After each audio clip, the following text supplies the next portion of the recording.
हिमालय के ऊंचे पहाड़ों में बर्फ से ढकी चोटियों के बीच एक छुपी हुई झील थी। लोग इसे मनोकामनाओं वाली झील कहते थे। इसके जादू के किस्से मशहूर थे। कहते हैं ये आपकी गहरी से गहरी इच्छा पूरी कर सकती है, लेकिन सिर्फ साफ दिल वालों को ही ये झील मिलती है। कई लोगों ने इस झील को ढूंढा, कुछ ही लौट पाए। जो लौटे उन्होंने इसकी खूबसूरती के किस्से सुनाए।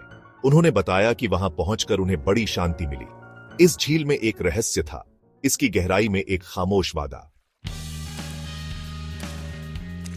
अनन्या एक गरीब लड़की थी।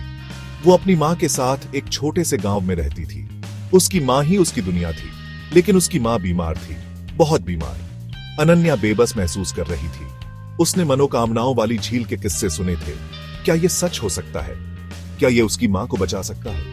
अनन्या ने एक मौका लेने का फैसला किया। वो एक लंबे और खतरनाक सफर पर निकल पड़ी। वो ऊंची ऊंची पहाड़ियों पर चढ़ी।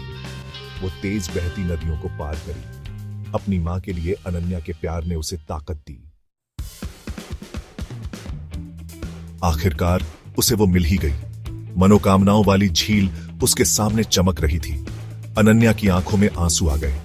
वो पानी के किनारे घुटनों के बल बैठ गई और प्रार्थना करी। उसने अपनी मां के स्वास्थ्य के लिए प्रार्थना करी। उसने पूरे दिल से प्रार्थना करी। अचानक पानी में लहरें उठी। गहराई से एक सुनहरी मछली निकली। वो अनन्या की तरफ तैर कर आई। उसके मुंह में एक चमकता हुआ सिक्का था। मछली ने सिक्का अनन्या के पैरों में गिरा दिया और गायब हो गई। अनन्या ने सिक्का उठाया। उसे अपने हाथ में गर्माहट महसूस हुई। जैसे ही उसने उसे पकड़ा, एक अजीब सी बात हुई। सिक्का कई गुना बढ़ गया।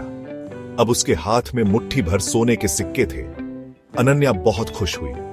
वो दौड़ती हुई अपने गांव वापस आई। सिक्कों से उसने अपनी मां के लिए दवाइयां खरीदी। उसने अपनी मां की अच्छी देखभाल करी।